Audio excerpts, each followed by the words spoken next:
सबको जय मसीह की। प्रभु यीशु के सुंदर नाम में आप सबको बहुतायत से आशीष मिले। आज मैं आपके सामने मेरे प्रियो, मेरे भाइयों, बहनों और दोस्तों, मैं आपके सामने आज परमेश्वर का एक और वचन लेकर आई हूँ जो हमें सिखाता है कि हमें किसके पीछे चलना है। तो यशाया 45 वर्स 20, यशाया 45 उसका 20 वचन है। अन्य जातियों में से बचे हुए लोगों, इकट्ठे होकर आओ, एक संग मिलकर निकट आओ। वह जो अपनी लकड़ी की खोदी हुई मूर्तें लिए फिरते हैं और ऐसे देवता से जिससे उद्धार नहीं हो सकता प्रार्थना करते हैं, वे अज्ञान हैं। तो मेरे प्रियो, वचन हमें साफ कहता है, क्योंकि प्रभु यीशु मसीह परमेश्वर ने, त्रिएक परमेश्वर ने, ट्राइन गॉड ने सबसे पहले इज़राइल को चुना। लेकिन अगर जब हम स्टडी करते हैं उत्पत्ति से, तो अब्राहम अन्य जाति का था, उसका जो पिता था वो अब अन्य जाति का था। लेकिन परमेश्वर ने इज़राइल को चुना, लेकिन इज़राइल ने कभी भी उसकी नहीं मानी, कभी भी पिता परमेश्वर की नहीं मानी और अपने ही ज़रूरतों को पूरा करने में, अपनी इच्छाओं को, अपनी ही सुख सुविधाओं को पूरा करने में लग गए। लेकिन परमेश्वर ने फिर भी उन्हें नहीं छोड़ा। तो मेरे प्रियो, परमेश्वर ने आज हम जैसे अन्य जातियों को ये सलाह दे रहा है, ये सिखा रहा है वचन, कि हमें एक संग होकर, एक होकर हमें परमेश्वर के पास आना है। और उनको सामने उदाहरण दे रहा है कि उनको देखो जो अपने ही हाथ से खोद कर मूर्तियाँ बनाते हैं और उसे लिए लिए फिरते हैं। वो क्या उद्धार कर सकता है हमारा? जो बोल नहीं सकता, चल नहीं सकता, फिर नहीं सकता, सुन नहीं सकता, देख नहीं सकता, खा नहीं सकता, पहन नहीं सकता, ओढ़ नहीं सकता, तो वो आपकी क्या ज़रूरत पूरी करेगा? मेरे प्रियो, मैं आपसे यही बताना चाहती हूँ कि इस दुनिया में, पूरे संसार में एक ही परमेश्वर है। वो है पिता परमेश्वर, सच्चा परमेश्वर, जिसने पूरी मानव जाति के लिए, उसने ये नहीं कहा कि मैं ईसाई धर्म के लिए, धर्म तो लोगों ने बनाया है, परमेश्वर पूरी मानव जाति के लिए आया है। वो ना छोटी जाति, बड़ी जाति या कोई भी ऐसे करके किसी के लिए ऐसे अलग से नहीं, बल्कि पूरे मानव जाति के लिए आया, ताकि जो पाप हमारे माँ बाप ने किया, आदि माँ बाप ने किया, उससे हमें छुटकारा मिल सके। उस श्रापित क्रूस पर टंग कर, उस श्रापित क्रूस पर अपना को कुर्बान करके हमारे लिए उसने अपने शरीर का एक एक कतरा लहू बहा दिया, ताकि हम नया जीवन पा सके। तभी तो हम जब बपतिस्मा लेते, पिता, पुत्र और पवित्र आत्मा के नाम पर लेते हैं, तो हमारा एक नया जन्म होता है। उस नए जन्म में हमें जो परमेश्वर के बातों को सीखने के लिए मिलता, हमें उसे थामे हुए चलना है आगे। अगर हम उसकी राह से भटक गए तो उसका अंजाम भी हमें सोचना है, क्या हो सकता है। तो मेरे प्रियो, इस वचन के अनुसार यही बताना चाहती हूँ कि परमेश्वर कहता है, अन्य जातियों में से बचे हुए लोगों, जो इतने ढेर सारे अन्य जाति हैं, चाहे वो सिख हो, मुस्लिम हो, फारसी हो, बुद्धिस्ट हो, जैन हो, या जो भी धर्म के लोग हो, हिंदू हो, उन सब में से जो बच गए हैं, जिसने परमेश्वर का सुसमाचार सुना है, तो उनको कहते हैं इकट्ठा होकर आओ, एक संग मिलकर निकट आओ।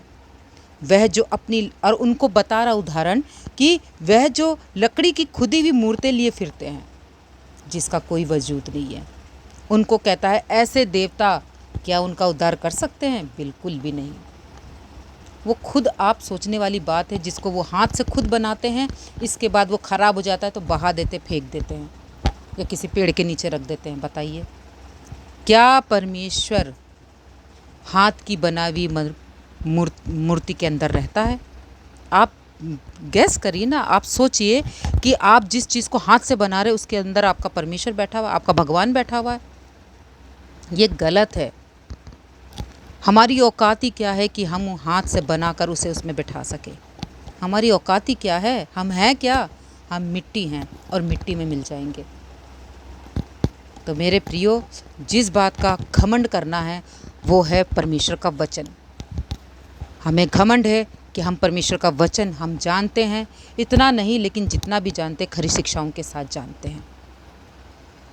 तो हमें हमारा उद्धार करने वाला हमारा पिता परमेश्वर है, उसके सिवा और कोई हमारा उद्धार कर ही नहीं सकता। इसलिए अपने घमंड को एक तरफ रखिए और परमेश्वर की खरी शिक्षाओं में आगे बढ़िए, क्योंकि उन्हें अज्ञान, उन्हें मूर्ख कहा गया। वचन भी यही कहता है कि ऐसे देवता से जिससे उद्धार नहीं हो सकता प्रार्थना करते हैं वे अज्ञान हैं।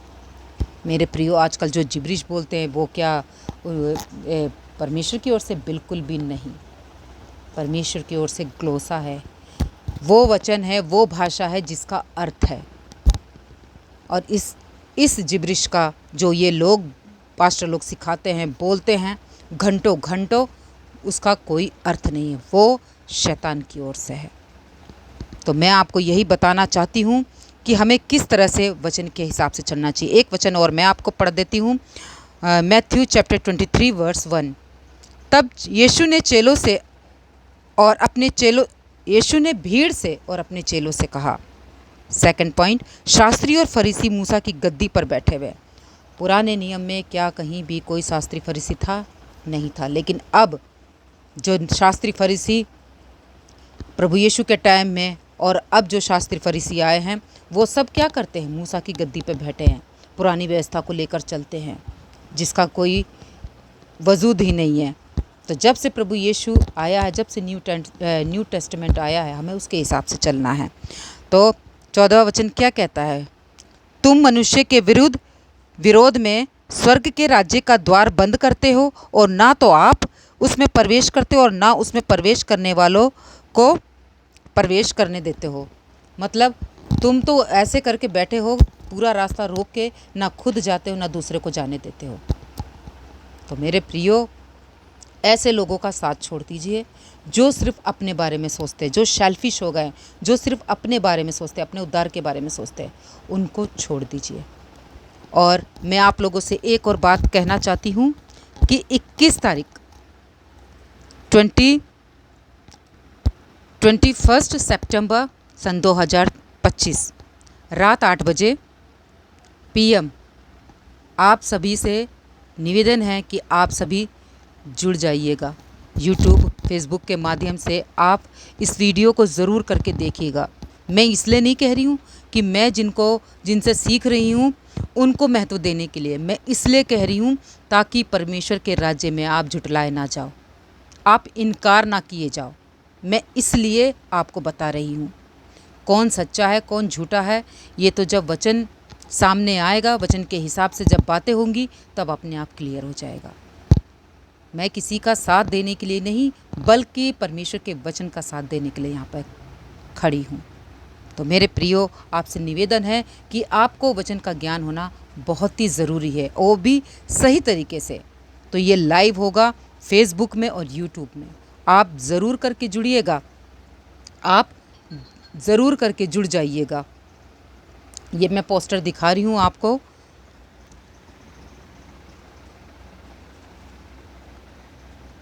है, ये तो उल्टा ही दिखाई देगा, सॉरी, इसमें नहीं दिख रहा है क्योंकि मेरे पास कोई ऐसा साधन नहीं है कि मैं आपको अपने बातों के साथ में उस पोस्टर को रख सकूं। लेकिन मैंने आपको बताया है कि आप ज़रूर करके जुड़ जाइएगा।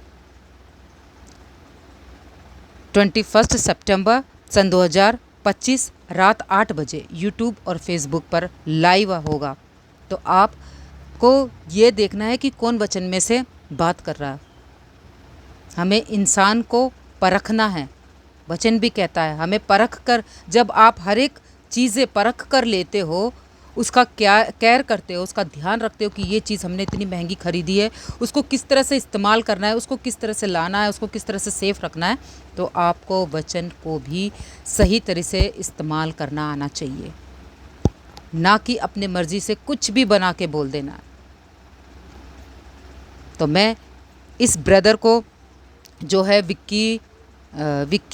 एंजल विक्की चंद्रा, मैं उनको ब्लेम नहीं कर रही हूँ, उन ब्रदर को ब्लेम नहीं कर रही, लेकिन मैं कहती हूँ कि सच में ये बड़े हिम्मत वाले हैं जो पास्टर दानियल राज जी के साथ में आमने सामने होंगे। इन्होंने अपने सवालों को इनके सामने रखना है, ये बहुत अच्छी बात है, ताकि वो भी कुछ सीख सके और यूट्यूब और फेसबुक में जितने भी लोग हैं वो कुछ सीख सके, कुछ मतलब परमेश्वर का ज्ञान होना, साफ लिखा हुआ है कि हमें परमेश्वर का ज्ञान होना बहुत ज़रूरी है, क्योंकि वचन ना होने से मेरी प्रजा नाश हो रही है। होशे 4:6। तो हमें कुछ भी बातें वचन के बाहर नहीं करनी है, मोटिवेशनल प्रचार नहीं करने, मोटिवेशनल बातें नहीं करनी, बल्कि वचन से ही करनी है। तो यही मैं आपको बताना चाहती हूँ कि प्लीज़ आप जुड़ जाइएगा 21 तारीख सितंबर सन 2024 8 बजे रात को जूम पर, फेसबुक पर। तो इन वचनों के द्वारा परमेश्वर आप सबको बहुतायत से आशीष दे। सबको जय मसीह की।